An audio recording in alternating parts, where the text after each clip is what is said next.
친절하고 재미있는 시사풀이 CBS 라디오 시사잡기 정관용입니다. 시사잡기 3부 시작합니다. 오늘 3부에는 오랜만에 이종석 전 통일부 장관을 초대했습니다.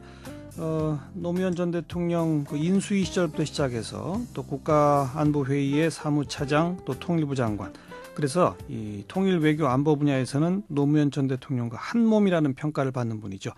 최근에 이 비망록 책을 펴냈네요. 이 제목이 칼날 위의 평화라고 하는 제목인데요. 자, 이 비망록을 펴낸 이유, 또 어떤 내용들이 들어있는지 함께 들어보도록 하겠습니다. 광고 듣고요. 우리 집 통신 대표번호 101. TV지를 101로, 인터넷을 101로, 홍보이도 101로, 모두 가입해. CCTV만 봐도 101로, 다 함께 101. 우리 집 통신은 101로 모두 다 해결해요. LG U+.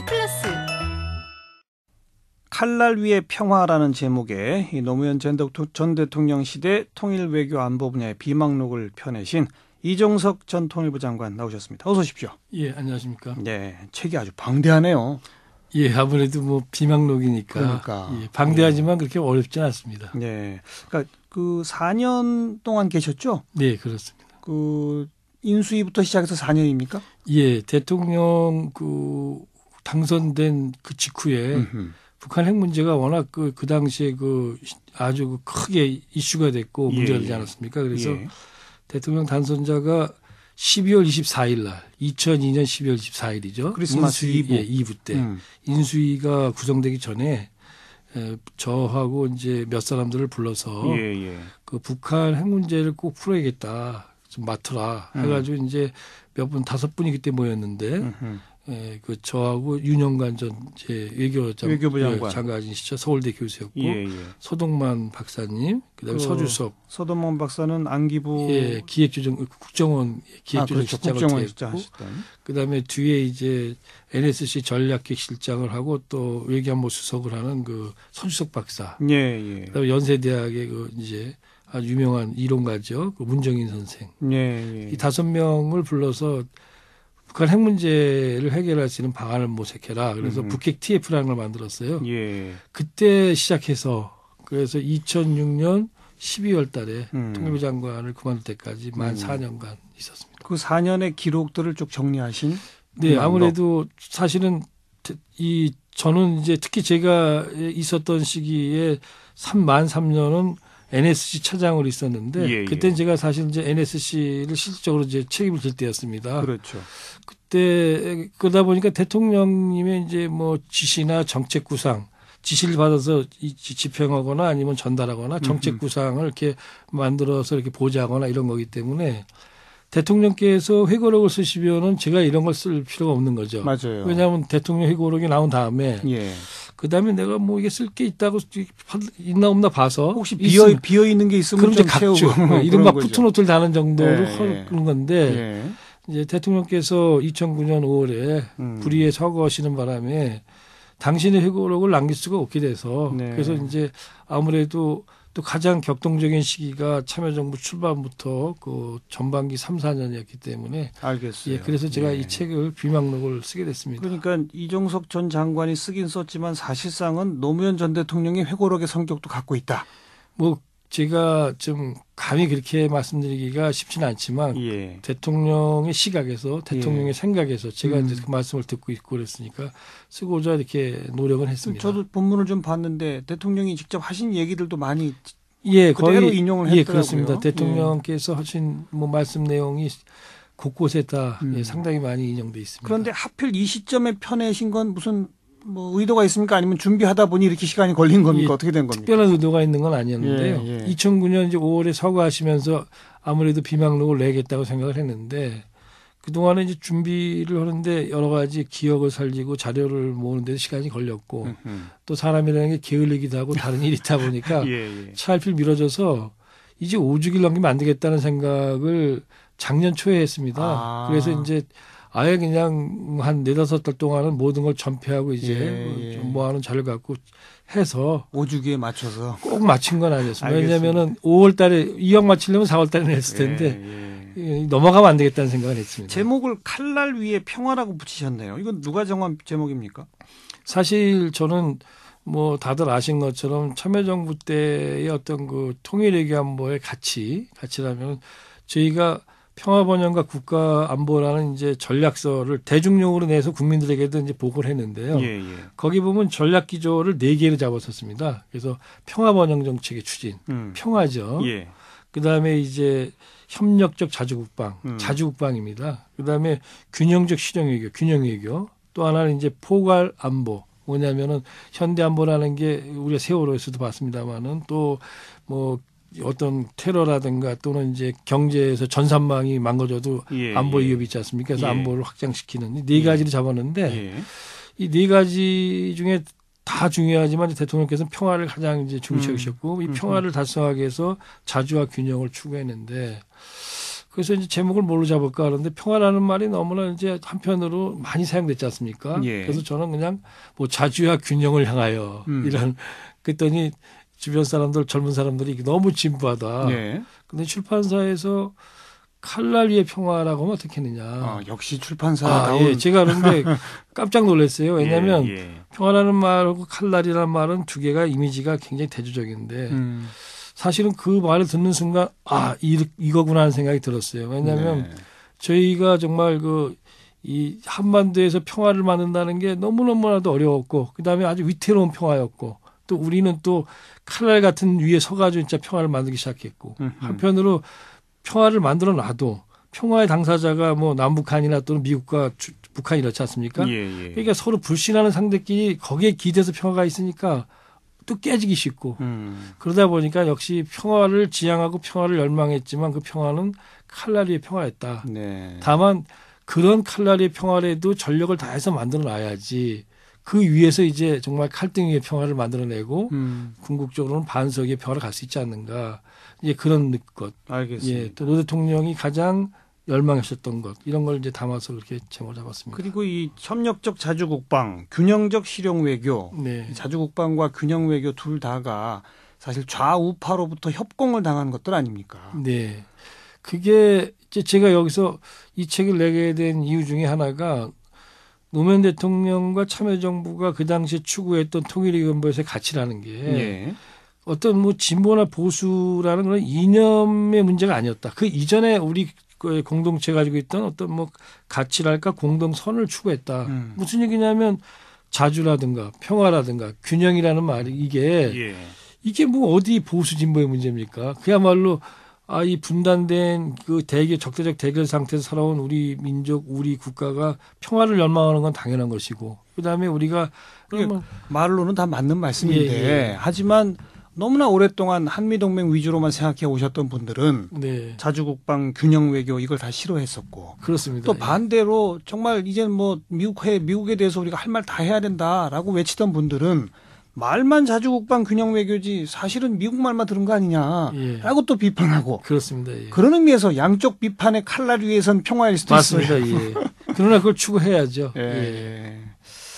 자, 그 첫 장 일부가 역사의 무대로 들어서다라고 하는 대목에 제가 제목을 쭉 보다가 그냥 눈에 탁 띄는 게 하나 있어요. 여쭤보는 게 이제 북한의 특사 동행 요청을 받아서 가셨어요. 예, 2003년 1월 말이죠. 2003년 1월 말이면 김대중 사실은 대통령께서 취임하기 전이에요. 인수위 때 이제 현 정부가 국민의 정부가 마지막 이제 북한 핵 문제를 어떻게 해결해 보기 위한 마지막 노력으로 임동원 특보를 특사를 보낼 때 당선자 쪽에서도 누가 하나 같이 갔으면 좋겠다. 그래서 이제 당선자께서 저보고 다녀오라 그래서 제가 이제 다녀왔습니다. 거기 보니까 그때 그러니까 김대중 정부의 퇴임 직전이에요. 그렇죠. 예. 그 인수위 책임자로 이제 책임자라기보다는 대표로 그 특사단에 포함된 건데 그때 북한에서는 노무현 정부 출범에 대해서 어떤 인식을 갖고 있었던가요? 뭐 말로는 무슨 뭐 기대를 한다는 것처럼 얘기를 했지만 제가 갔을 때는 노무현 대통령께서 그 직전에 CNN 인터뷰를 하면서 북한에 대해서 북한의 김정일 그 위원장에 대해서 좀 이제 좀 뭐 독재를 한다는 식으로 그 발언을 한 게 MBC에도 뉴스에 나오고 그랬어요. 그 당시. 그래가지고 그것 때문에 이제 뭐 엄청나게 이제 그 불쾌하게 반응을 보이고 그래서 여러 가지 신경이 좀 있었습니다, 오히려. 근데 북한은 뭐 항상 새로운 정권이 들어서니까 그들이 그 정권에 대해서 어떻게 뭐 그 뭐 인식하는지 상관없이 일단은 뭐 기대한다는 그런 이제 내색은 하죠. 예. 그러나 이제 그런 CNN 사건이 있었기 때문에 네, 네. 예, 상황은 별로 안 좋았었습니다. 그런데 이종석 장관을 통해서 노무현 정부가 남북 관계를 어떻게 하려고 하나 이렇게 막 떠보고 이런 식의 그런 대화는 없었습니까? 아, 그렇죠. 근데 저희가 가가지고 우리 당선자는 어떠한 대북관을 갖고 있으며 앞으로 이 정부를 출범시키면은 남북 관계를 어떻게 끌어갈 예정이다. 그러니까 북한 핵 문제를 풀고 네. 남북 관계에서 이렇게 대범하게 협력을 하자. 뭐 이런 식으로 이제 대통령님의 메시지를 제가 이제 구두로 쭉 이제 전달을 했죠. 네, 네. 그리고 이제 NSC 체제를 설계하다 이런 제목들이 있습니다. 과거엔 사실 청와대 내 뭐 국가안보 회의가 있긴 했지만 유명무실했던 것을 실질화시킨 게 노무현 정부가 처음 아닙니까?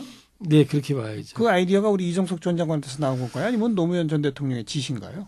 본래 NSC 구조가 굉장히 유용하다라는 생각은 국민의 정부 때부터 있었습니다. 그래서 임동원 특보가 이제 외교안보수석 비서관 때 회의기구로서 NSC를 만들었습니다. 예, 이제 예. 대통령 보좌기구는 아니지만 그걸 이제 저희가 확대 개편해서 대통령을 보좌하는 기구로 만들었는데 그건 제 생각이 아니라 그리고 실제 여야에서도 그런 생각들이 있었어요. 예. 노무현 후보한테 이렇게 보고를 드리니까 그렇게 해야겠다. 적극적으로 받아들이셔서 노무현 후보도 또 당연히 그런 이제 입장을 갖고 계셨습니다. 제 예. 개인적인 그런 의견은 아니었습니다. 알겠습니다.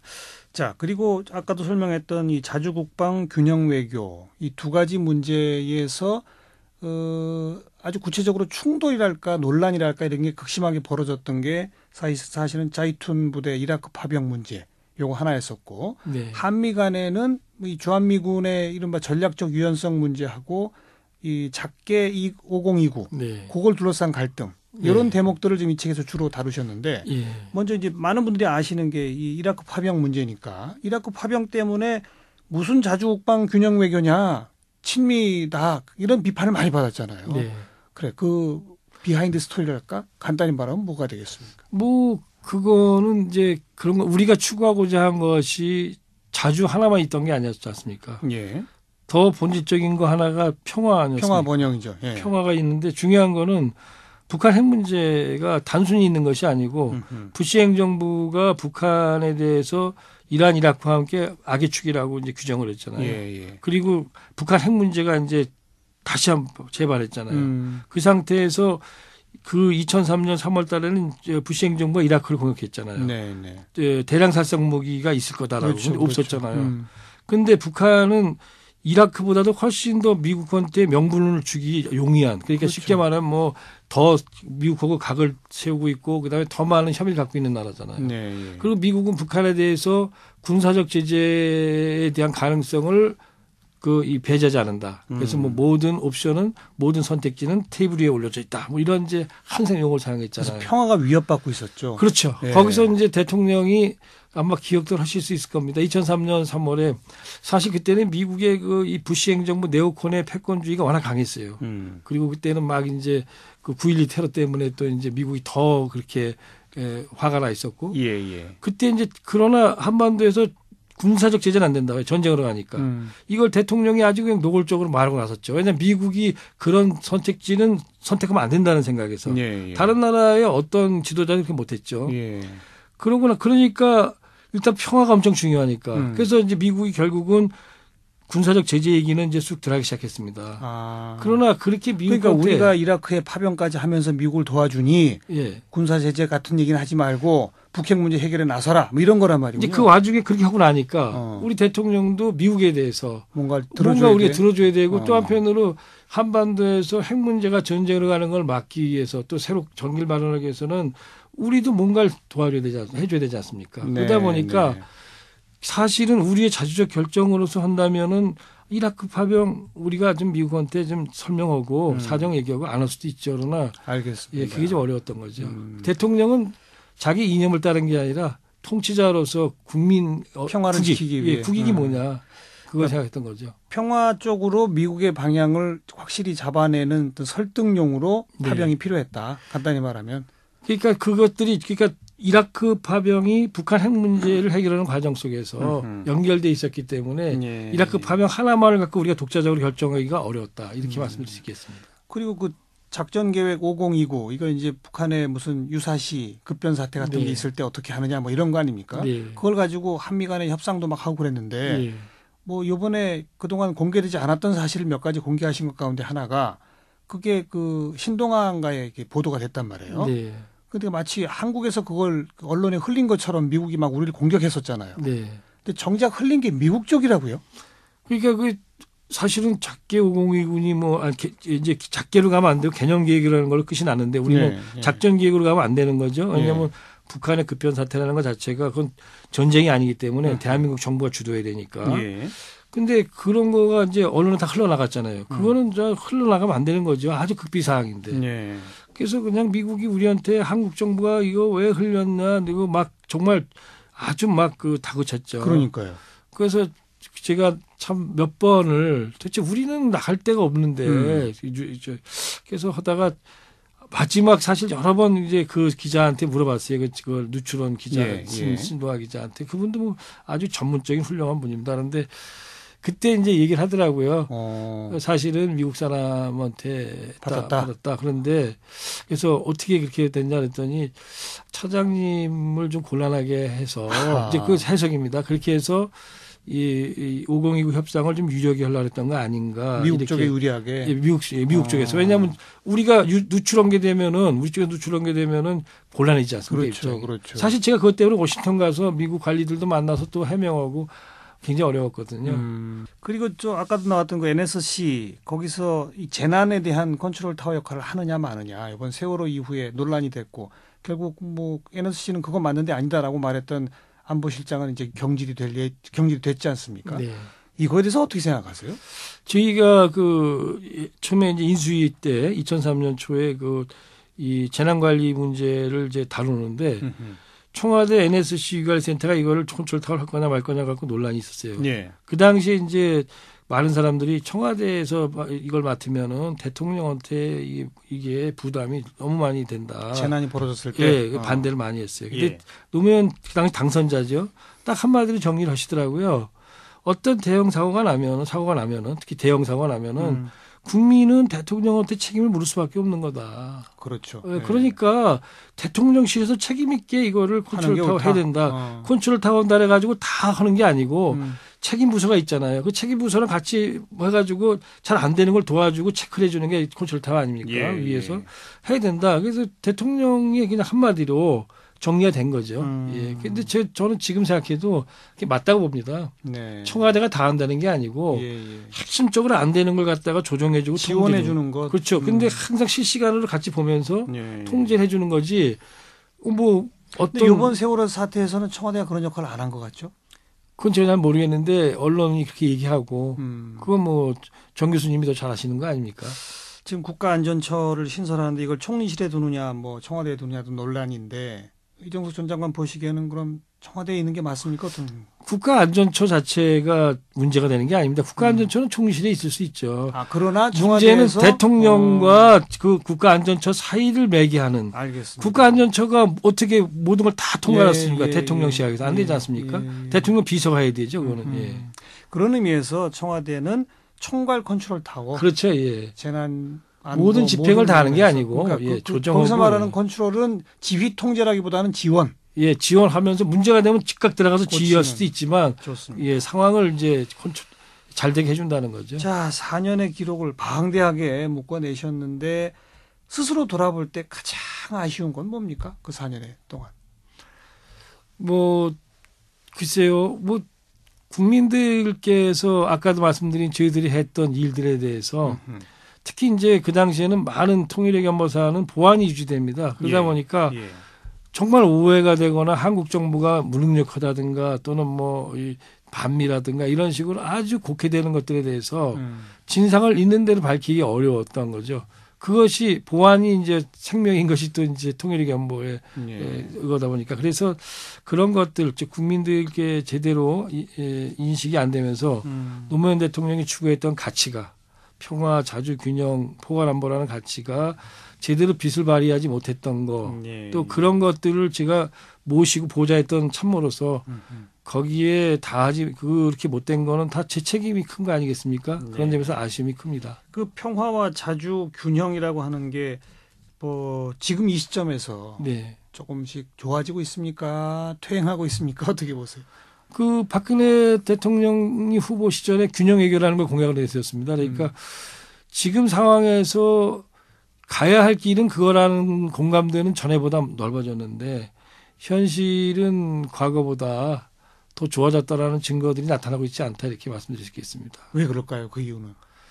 글쎄 저는 제가 뭐 과거의 사람이기 때문에 말하기가 쉽지는 않지만 중요한 거는 국민들한테 정확하게 비전을 제시하고 전략적 경로를 하나하나씩 보여주는 철학과 비전과 그다음에 글러가는 길, 전략, 경로를 보여줘야 된다. 실천, 그렇죠. 예, 실천이죠. 실천인데 그 실천은 국민들한테 길을 보여줘야 됩니다. 그 길로 설령 가다가 부족한 점이 있더라도 길을 보여주지 않으면은 어디로 갈지 모르잖아요. 근데 그 길이 국민들이 그 길을 보여주고 있다. 정부가 그렇게 생각하는 분들이 많지 않은 것 같습니다. 네.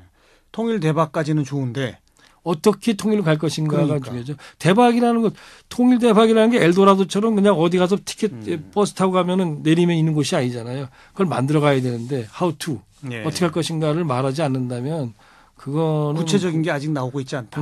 근데 그게 벌써 시간이 지나지 않습니까? 1년도 넘었는데 그죠? 예, 이제는 구체적인 게 필요하다. 전략이 필요하다는 거죠. 구체적인 것보다. 알겠습니다. 그래서 아무튼 가야 할 길은 평화, 자주, 균형인 건 맞습니다. 네. 거기에 대한 공감대는 그때보다는 좀 넓어지고 있는 것 같아요. 어쨌든. 그렇습니다. 예. 박근혜 정부까지도 공약을 내세울 정도가 됐으니까. 네.